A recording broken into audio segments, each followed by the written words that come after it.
You're listening to A Splash More with Bailey and Hayley, two moms, 12 years apart, who aren't afraid to spill it. Around here, we pour the wine, tell the truth, and skip the sugarcoating. So grab your glass. It's time for A Splash More.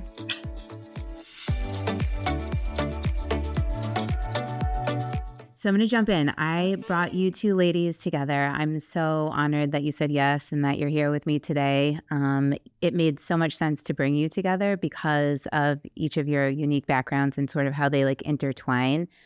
So I wanted to do this episode about, and you kind of like gave me the title or the idea. I think you have coined it. Yeah.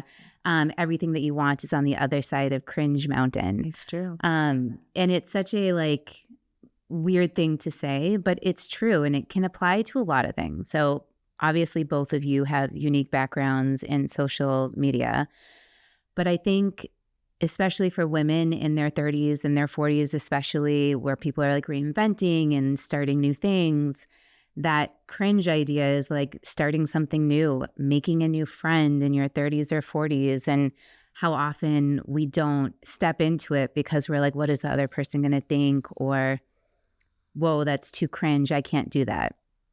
So not that either of you are doing anything that is remotely cringy. Depends who you ask. Yeah. But it's just like a coined term that sort of like makes sense, I think, to everybody. That feeling that you get where you're just like, oh, I want to do this, but I'm like, what are they going to think? Is it going to be weird?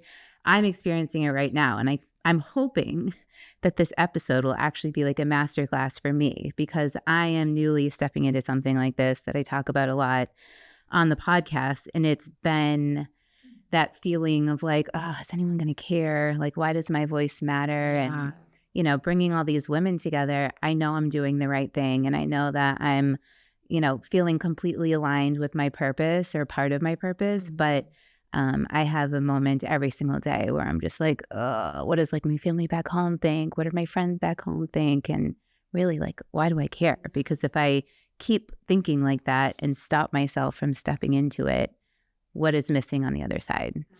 So many things. Right. So just to lay the groundwork for what we're really going to be talking about, you both have unique backgrounds. I'm going to let you introduce yourself, but Robyn, she comes from the business side of social media and marketing, one of the OG social media marketing gurus who sort of, you know, elevated a lot of brands where people were doing it, but they weren't doing it the way that you sort of ended up prescribing and turning into a whole consulting opportunity, walking into big brands and doing it. Yeah. And then Ami is just a lovely human. And I always say, anytime I talk about you, you are like a girl's girl. You are a yes girl. She is somebody that is so supportive. And I feel like in this day and age, I think it's changing because of how women need to show up for each other right now. But up until recently, I feel like it was always easy to say no and easy to, you know, turn down opportunities to support someone who has a new idea. But my experience of you is that you never say no. You're just so supportive, and I love that about you. And I say that because she also is a badass and has this remarkable, I mean, you're so many things, but you do have this remarkable platform where you have been able to do so many things, right? Like I know beauty is sort of your go-to and the thing that you like really excel at. I think it falls under, I think the biggest thing is like, for me, especially with starting with social media, yeah, much under the umbrella of motherhood and everything that comes from that. So yes. Fashion, beauty, lifestyle. Yep. Whatever it is. Right. Yeah. And then that's what parlayed into like, I think makes it relatable to the Today Show stuff or whatever it was. But that also came from having a journalism background and then being able to do live TV or, you know. Yeah, absolutely.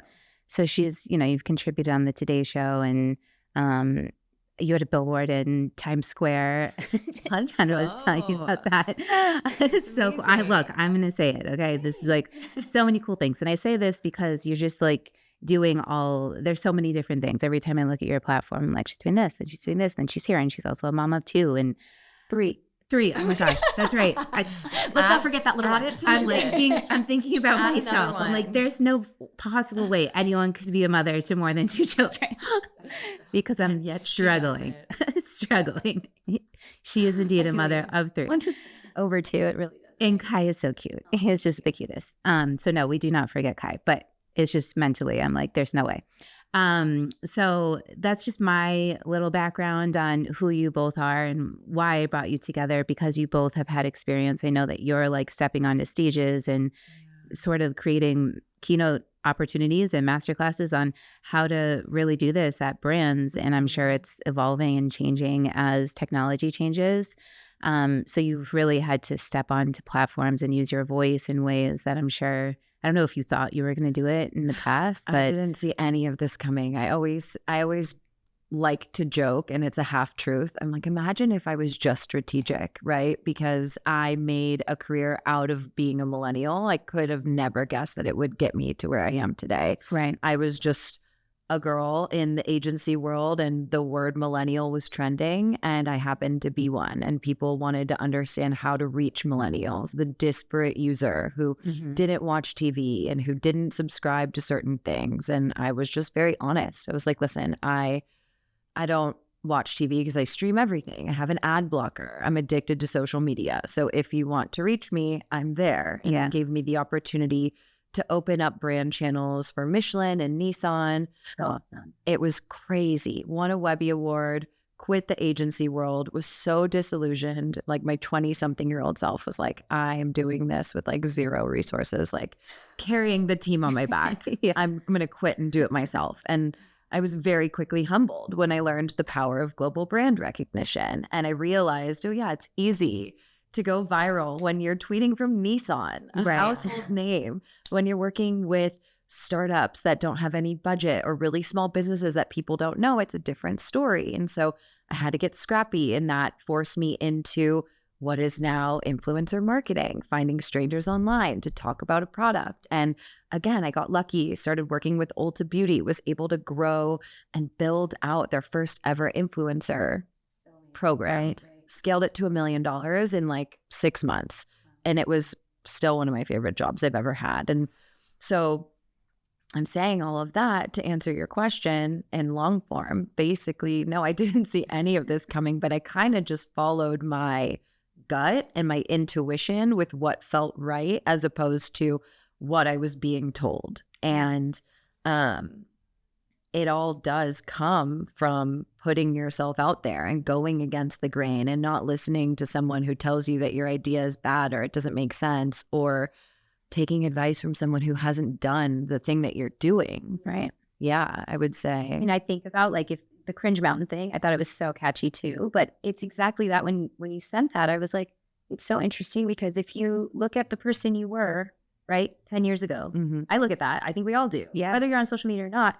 And you'd say, that is so cringe. But if you weren't that person then, you wouldn't be who you are today. Right. All the things you're doing, right? So it's like, there's never a time where progression or growth feels comfortable or graceful. It doesn't. Because it just isn't that. That's the whole point, right? Yeah. Absolutely. You have to push through that to make that. So you have to be that person that is almost, yeah, you were given that opportunity as someone that's like the millennial that people can come to. Right. To get answers. And then you took that and you made it into your own. And on the other side of that too is like, it's not only listening to your gut and following your intuition, but when we talk about Cringe Mountain, I remember when I was working at Ulta and I was working with creators, or working for Ulta, working with creators, I wanted to be a creator. But at that time, it was 2016. Like it came so naturally to me. Yeah. And at that time, it was stigmatized. No one in my life knew what I did for work. My parents, my friends, they were like, "True stuff, fine. Like, we don't know. We don't get it." And it was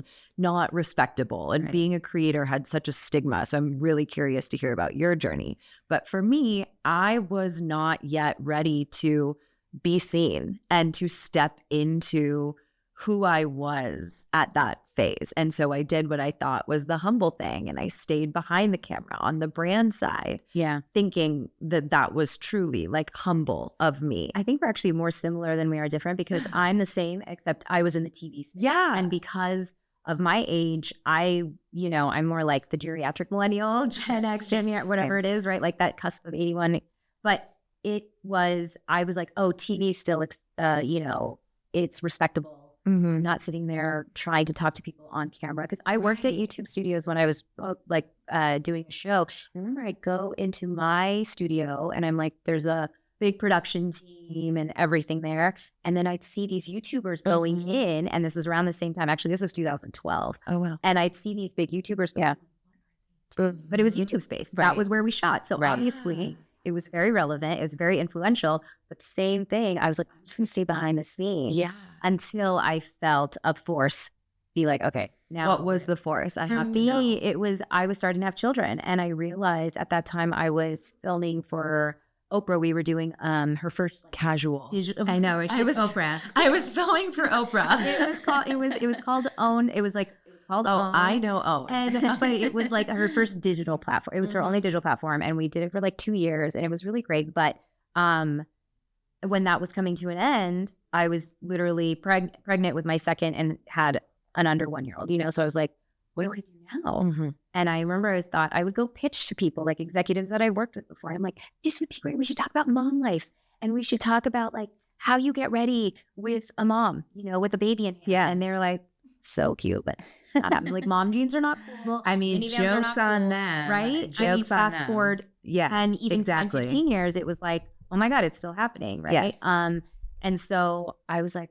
and I realized when I was in TV, it was you can have a producer and talent put together, somebody backs it, and then they show it, they pitch it. If it gets picked up, then it goes to air, right? Yeah. This is very different with social media. You have to put the horse in front of the carriage or the carriage, whatever it is. Yeah. Right? Like you have to produce the work, show that it actually has Potential. entertainment value. Yeah. And then people will pick it up. So I was like, I'm just going to start a YouTube channel. And I literally sat there with my 6-week-old and I was like, I'm holding my 6-week. Let's get ready. So is this how it started? Yeah. I actually don't was know this? your. Yeah. 2014. Okay. So you were actually still early to YouTube. Yeah. But I mean, Amazing. and I was kind of like getting my feet wet Yeah. and then taking out, right? And someone was like, you have to jump all the way in. Like you can't Right. just try and toe the line of working full time in TV and then doing this Yeah. part time if you really want to see progress or growth, right? And I was like, you're right. So then in like 2006, I was like, I'm done with Trying to doing, and I just full force. Went all in on YouTube. Yeah. That's incredible. And actually not even YouTube, because at that time it was YouTube. I was more like 50-50, but it was Instagram. Yeah. So yeah. Social, we'll just say. That's amazing. Yeah. So what were the moments, I guess, I'm going to ask both of you, because just like coming back to the Cringe Mountain idea. If you had to pick the one moment that you felt that you persevered, but you failed, or the moment failed, is there a moment that you can think of? And then I'm going to ask the opposite of like the Cringe Mountain feeling, and then it worked. Yeah. I don't know. For me, I would say, I mean, this is probably not the answer you want, but I would say that it's through that failure that actually still works, because that again is how Learn something new. you learn, right? And again, with social media, like I feel like with so many vocations, it's one that maybe not 10 years ago, but now, especially your algorithm, the way videos are shot, the way in which you're, showing them to your audience is changing at such a rapid pace that you kind of are throwing a lot of things at the wall and seeing what sticks. Totally. Yeah. So you really can't and don't have the time to say, That didn't work. sit on this and think. And if it doesn't do well, by that time, the trend's already gone. Right. But I don't think that applied to 15 years ago or 10 years ago.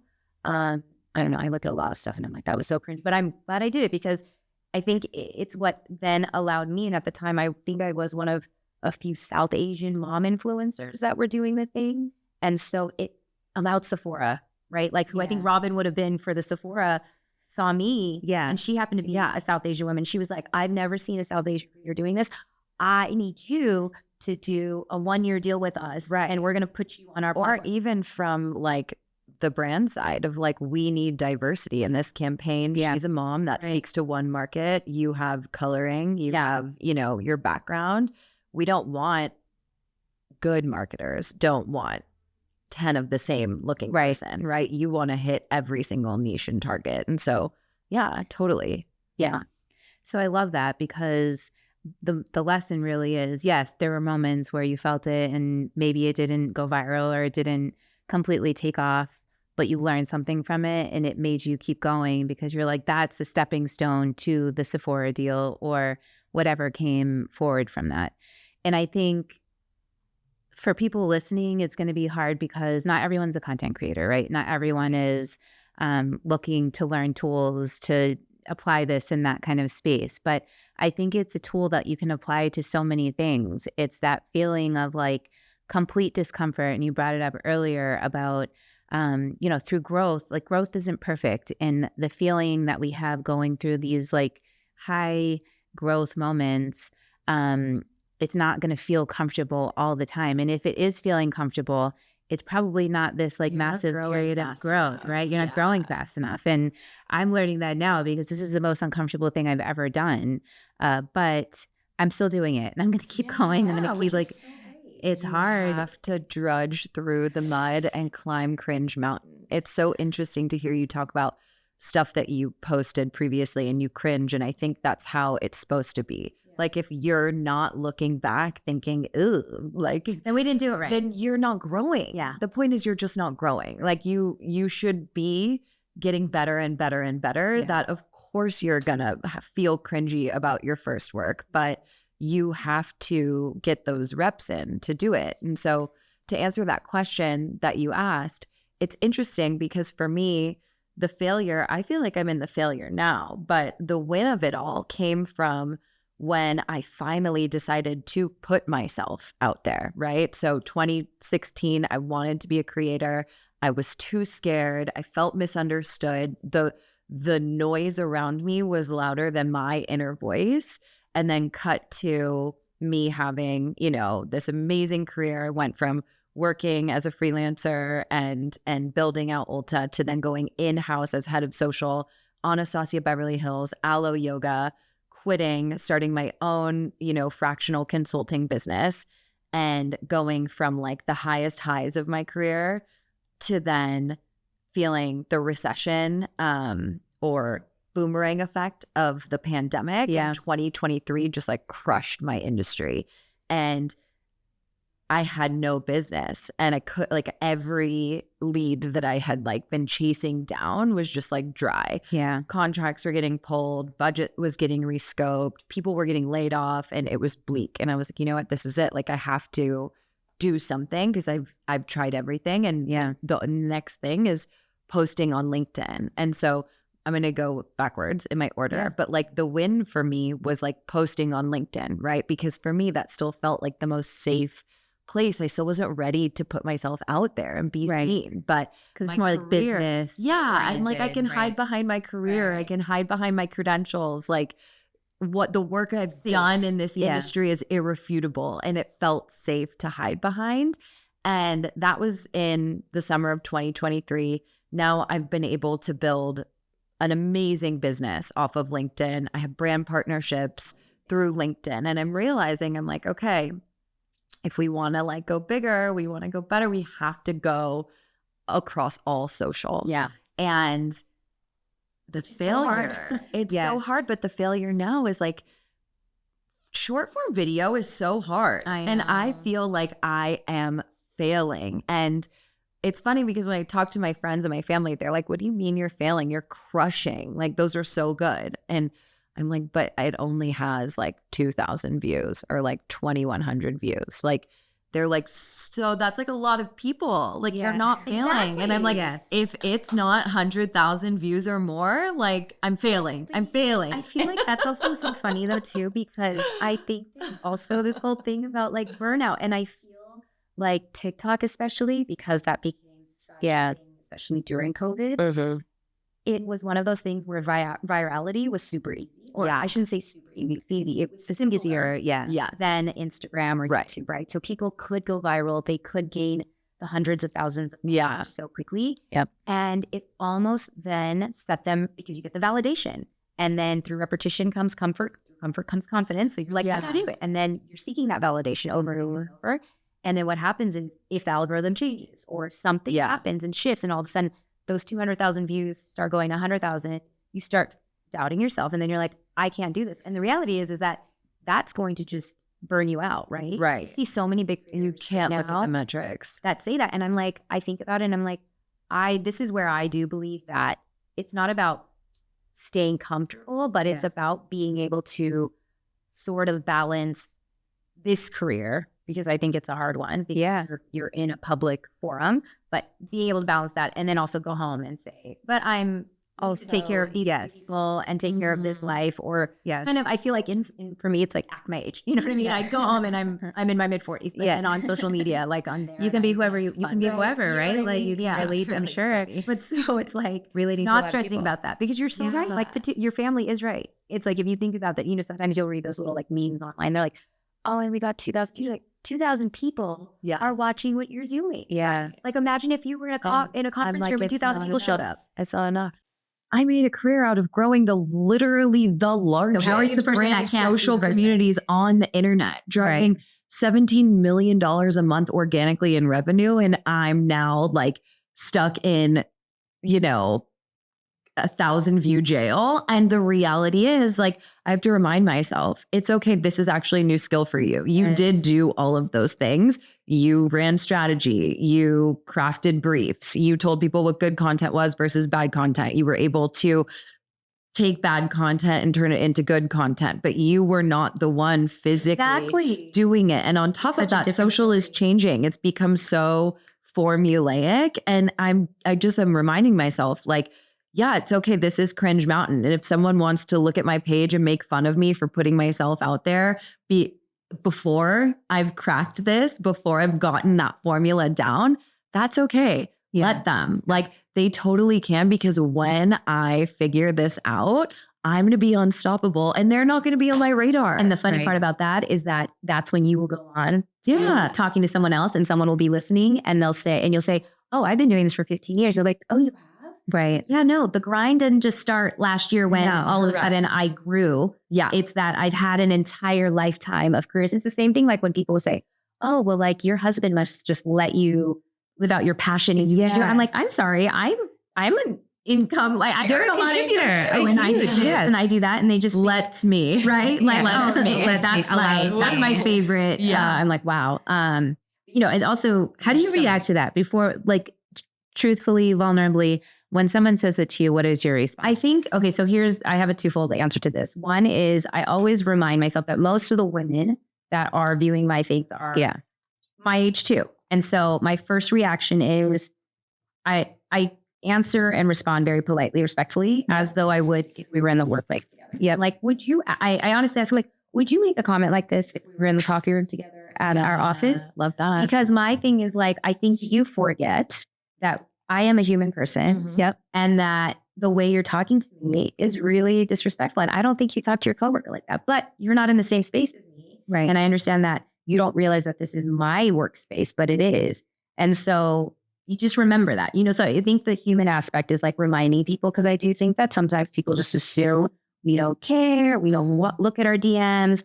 We're not the ones managing it or something like that. And so they just think, I can say whatever I want unfiltered. Yeah. And it's okay. And then I think that kind of makes them like, I'm so sorry. I didn't realize that tone was actually kind of rude. And and so I think that's one aspect of it. Another one is just like, that's great. Fine. That's totally fine. You do what you want to do. And also that's where it's like, remember that just because you discovered me a year ago or 2 months ago you don't know what I've done.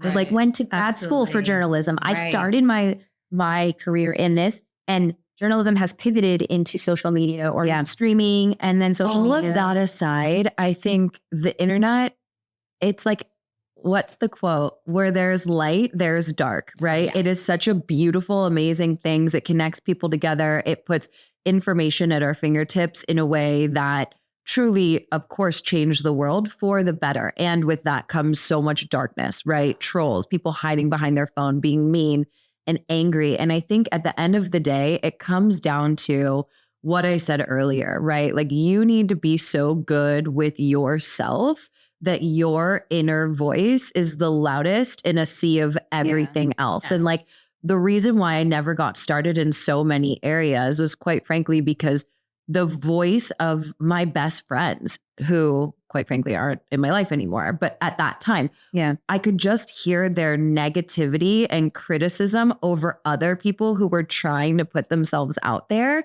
And that's what stopped me. But at the end of the day, like, I continue now to remind myself, I'm like, girl, you invented this industry straight up out of your mind. Like you created this job. You revolutionized influencer. People like you and I was bringing you work and we were co-creating what is now a $250 billion industry. Yeah. So naturally I was meant to be a part of it. Right. And it just took me, quite frankly, 10 years longer than it should have to get on the other side of the camera. And that's okay. Yeah. Like divine timing, we got to let it go. But if you are going to let somebody else's noise trump your inner voice, you will fail at life, period. Yeah, You agreed. have to be your source. Yeah. That is absolutely true. And I think that that is where this is all related to just how we live life, right? I think it's so easy. Again, I keep bringing it back to like how to relate to other people who aren't maybe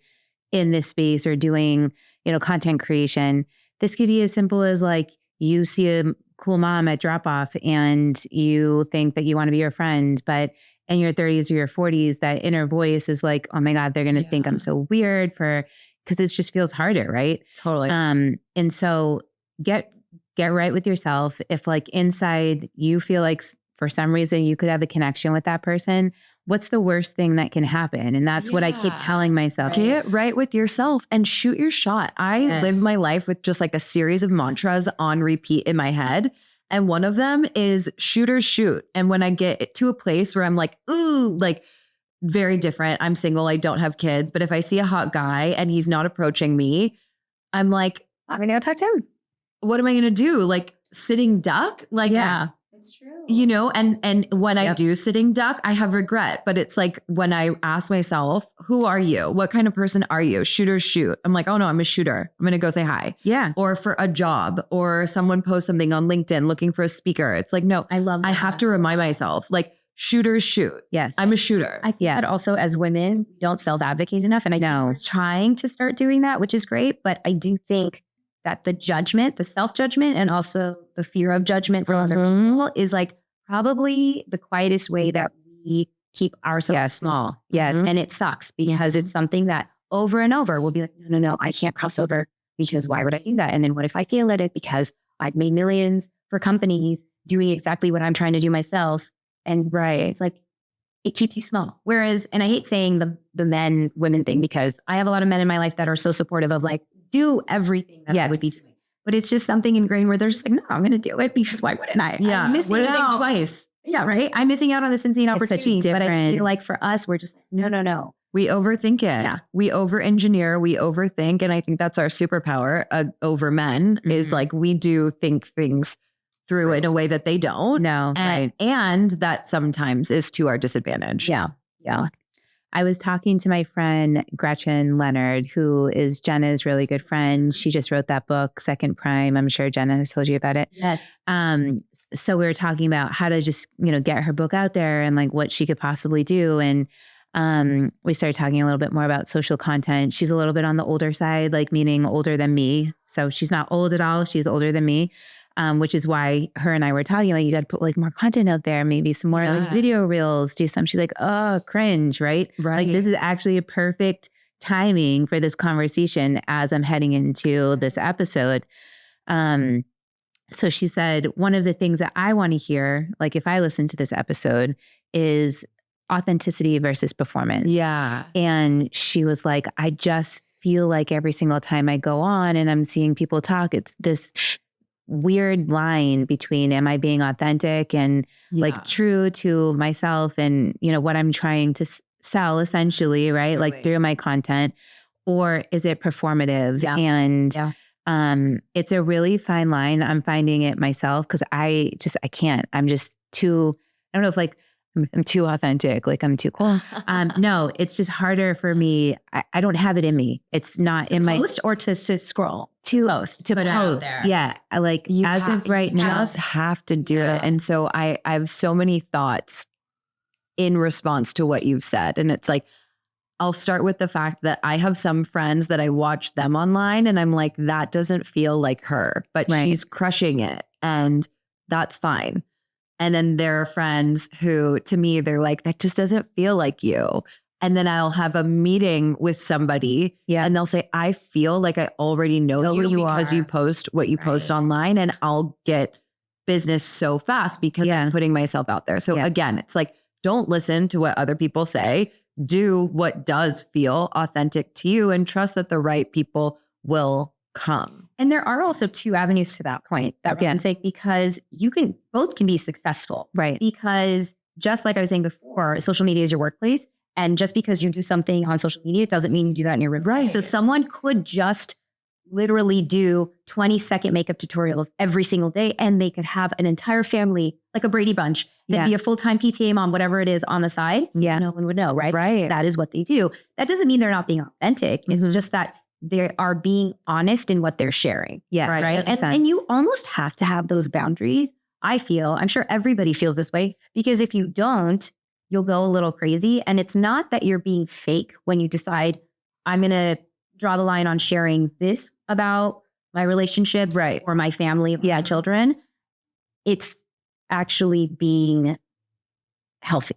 Yeah. You know what I mean? It's healthy. And what I would say as well is reframing it from like, ooh, I have to do this cringe thing to I have, like, putting a book, arguably creating and writing a book and putting that out is arguably just as scary and cringe as social media. So it's like, you've already done the hard part. You birthed the baby. Now it's turning it into snackable size pieces of content and sharing that with people. And you putting yourself out there, she needs to think about it as this like generous approach, right? It's her visibility should be looked at as generosity. Yeah. She's sharing her wisdom. That's being generous. That's not her being cringe, right? She's helping a great way to look at it. Who so many women are like, ugh, every time I hear a 25-year-old talk about how they're old, I want to literally punch them in the face. I'm like, you are horrible. I hate you for you. Yeah. I hate you for me. Right. Because you have no idea. That is such a fucked up stigma. And like, I'm not 40 yet, but I'm so excited to keep growing older, because the older I get, the better it gets and the more comfortable I become with myself. Yeah. It's true. Like, I used to make fun of people for wearing socks and sandals, and now I'm just like, what a fucking pleasure to wear socks and sandals and not care what people think. No, I'm just starting to enter that stage of like, there is obviously, we're having this conversation. I'm being very open about how cringy I feel sometimes. So one of my examples is every time I get the clips and the reels back from every episode from my editor, I know like watching yourself. And I always choose a clip that is not Hayley heavy. It's like my guest heavy, or it's Bailey heavy, or it's just not me heavy. Cause I'm like, and this is relative again to what this platform is about and why I have you both here. Just like holding myself so small. Like, who wants to see what I have to say? Right. Who wants to hear what I have to say? Who wants to see me? Who wants to, like, I don't have a strong enough voice. And I think what you both are testaments to is everything starts from nothing, right? Like, you have an idea, you have something to say, you have something you want to share, and you have to start somewhere. Like, perfection is not real through growth. Like, you can't step into something and know that it's going to be successful before you start it. It just same thing as like at that point, like the confidence aspect. Yes. It doesn't come first. Confidence does not come first. Because if it did, it doesn't. We would all be waiting. Yeah. We all would be waiting. That is right. This whole game is very unique and different to every single person. So if you're going to say like, I have so many friends that are so brilliant at what they do, authors, and people that are coming from the business side. And I feel like COVID did allow them to kind of branch out a little bit. Yeah. Because they were like, we're stuck now. We're working from home, but I have, my master's in this. Or I'm a doctor, but I'd love to share more information. Right. Tidbits, sound bites, right? Snackable bites. And I was like, just do it. And they were stuck because I don't understand how this works. And I don't want to be judged. And it's like, and they're like, you can do it because you worked in TV or you have the confidence to do this. We're always willing to make excuses for why we can't. Exactly. Yes. But not why we should or could. Right. But it's just like I was saying at the beginning before we even started filming, I'm like, well, if you keep saying it's impossible, it's going to be impossible. Right. You have to be really, like you said, the person in yours, like that's in your head every morning has to be that person. And that is like, you go get this. And go get this. Do this. And do it. It's so cheesy to say, but I went through this like leadership work probably 10 years ago at this point. And one of the things that they teach you it's a cheesy saying, but it rings true to everything that I do. If it's to be, it's up to me. Yes. Meaning, It's like, such a good one. I like that. if it's to be, I it's would up to say me. it all I the love it. time. Like, if I really I put that on a shirt and wear it. right? Yeah. If it's to be, it's up to me. If I want something to come to fruition, no one else is going to come in and like that, waiting for that white horse to come in and save you and tell you that like you're good enough. Or it's just, we are constantly, especially as women, waiting. And so it could be asking for a promotion, asking for more money at your job. Like no job is going to be like, we want to give you more money just out of the goodness of our hearts, right? Like it would be great if the world worked like that, but that's just, it wouldn't be financially responsible of them to be going to everybody and saying, here's $1 million more.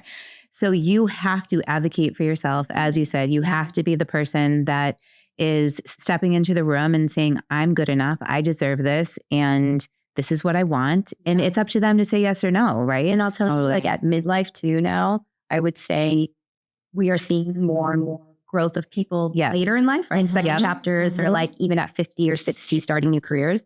But what I will say is like, I take that so much more to every woman that I talk to that is like either finding herself again after motherhood or she had a career, left because she was like, I'm going to take care of my family and then I'm going to go back into it. And like, don't be that woman that wants something so badly, but she's sitting there looking at someone else and admiring what they're doing and saying, I wish I was that. Just do it. Just do it. Because even if you fail at it, even if you say, I'm going to give myself 5 years and you don't meet the level of success that you think you should be at, right? You at least tried it. And you're like, I did it. I tried it. It wasn't my thing. Yeah. And maybe that will pivot you to something else that you should be doing. But it's it's so heartbreaking to see. And I think it actually keeps me going even more and more and more because I do see women who are older that feel like they just missed their opportunity. Yeah. And it was all because of their own self-doubt. Yeah. Like my mom's generation, I feel like it's a lot of that. My mom is a brilliant woman, right? But she was born in the 50s. She was like young women in the 70s. And success to them was finding a husband, you know, gay, married, having the house, having the kids. And then they were just kind of left with this, now what? And she probably had so much opportunity to do something with her brain because she's so smart. And not that she hasn't done things, but I think it's just a generational gap where that generation didn't know how to advocate for themselves, put themselves in the room, start something new. And so I know she watches this and she listens to every single episode and she's just like so proud that I'm using my voice and I'm stepping into her. And thank you.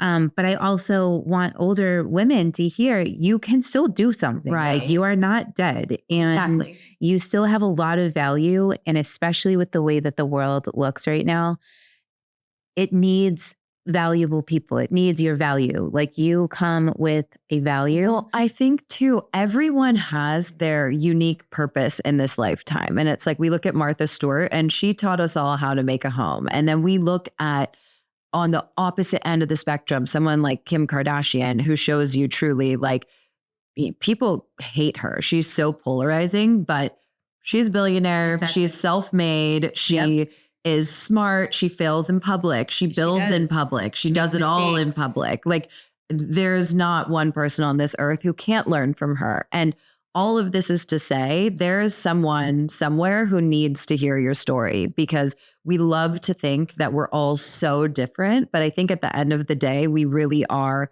so similar, right? We grew up in different homes, but that child who can't see what their future looks like could see it through you. And so I think that's why people need to be sharing their story. Again, it comes back to even if you're only helping one person, great. Maybe you just saved a kid's life today. It's true. And I do feel this new level of responsibility. Like I have a lot of my friends have older kids and because they had babies in their 30s and not their 40s, which is fine. I'm very fine with my life plan. But they're starting to follow me and they're starting to like listen to these conversations. A lot of young girls that are in their like early teens so just being super mindful and like, what am I talking about? What am I trying to share with them? What are they learning from this? And, I think this younger generation is a little more like they have a little more confidence, right? They're not as I think they do, but I also think it's sometimes a little social media. It's, and I think that's the point, though, is that the biggest thing that we can teach them is that this fear of starting, fear of judgment, the cringe, all of it is relevant to every single industry you go into. Yes. The thing with social media is that you get the immediate feedback, right? Yeah. And it's live and it's public. Yeah. So if someone really doesn't like what we put out there, you're gonna be like, hey, Robyn, that sucked ass. You know, hey, that looked like shit. And like, okay, thank you. Now all my followers understand that. Whereas like in a more private setting, whether it be a job, whatever it is,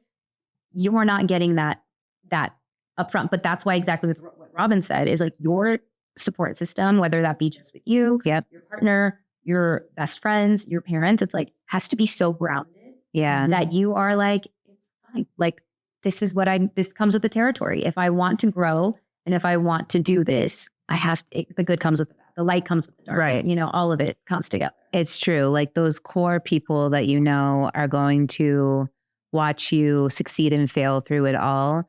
Like if you have that foundation, I feel like you can really do anything. And, even sometimes I'll get feedback, from my sister, like let's say, and she's like, I don't really, know about that one but I know it's coming from love and feedback is a gift. Yeah. If you can view it like that. And that's another thing that I learned through this work.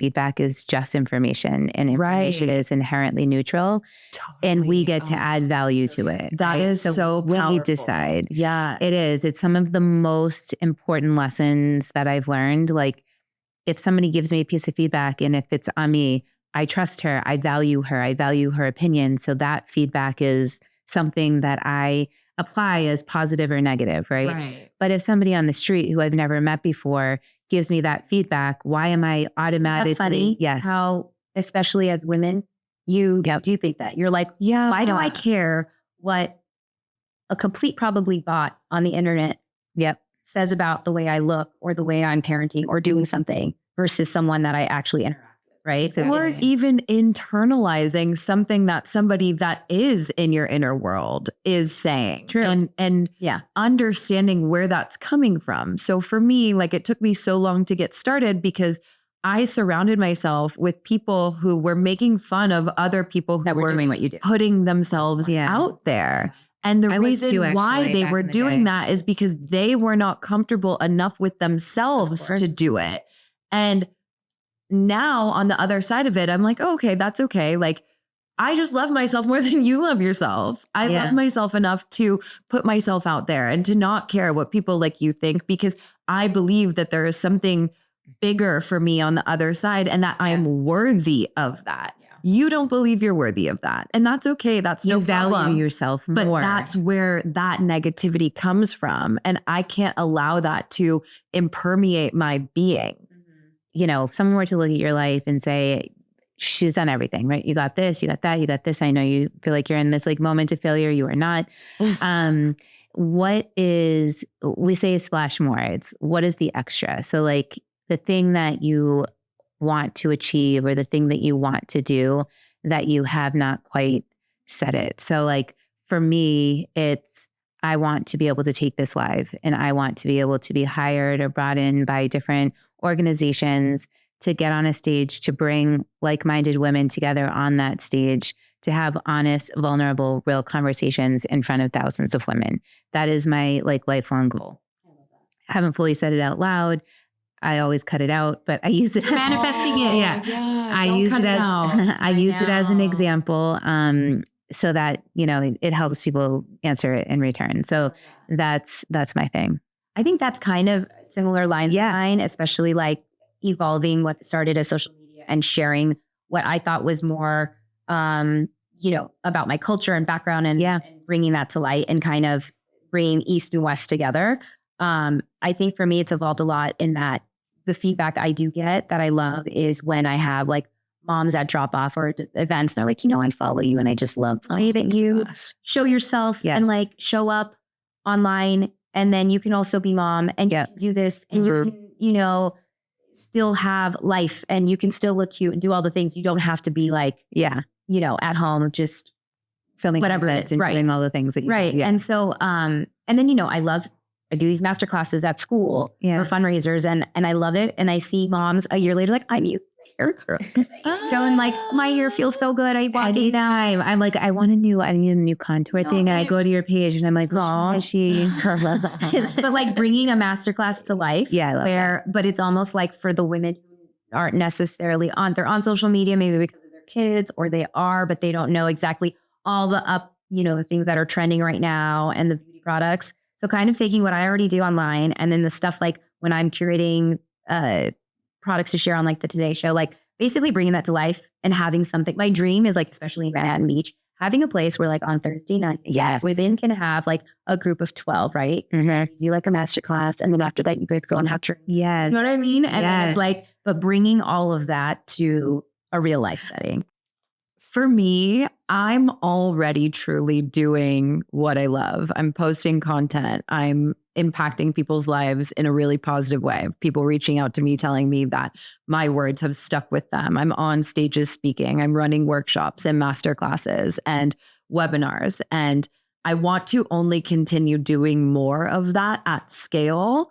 And my goal is to get to a place where I'm actually able to help people beyond social media and understand that we really are the creators of our own life and that it comes down to us. And like, you're a product of the world that you were born into, but you don't have to stay that way. You can become whoever you want to be. You can try on anything for size. And it's just a matter of reprogramming your brain and choosing more for yourself. And I think if there's one thing that truly lights me up, it's making other people feel good and impacting them. Mm-hmm. But right now, that's in the vein of social media. And I just want more for myself beyond educating on social, because I think there's so many more important things. And social really is just the vehicle to getting there. It's true. That's so true. Yeah. Well, I loved both of your answers, and I hope to have you both on again in different capacities. I feel like there's a lot we could share. Yeah. Yes. Thank you. Thanks. Thanks for tuning in to A Splash More. If you love this week's episode, please drop us a topic in comments, share this episode with a friend, and follow us so you never miss a splash. And remember, keep owning your voice, take up space, and keep stepping into your most powerful self. See you next week. See you next week.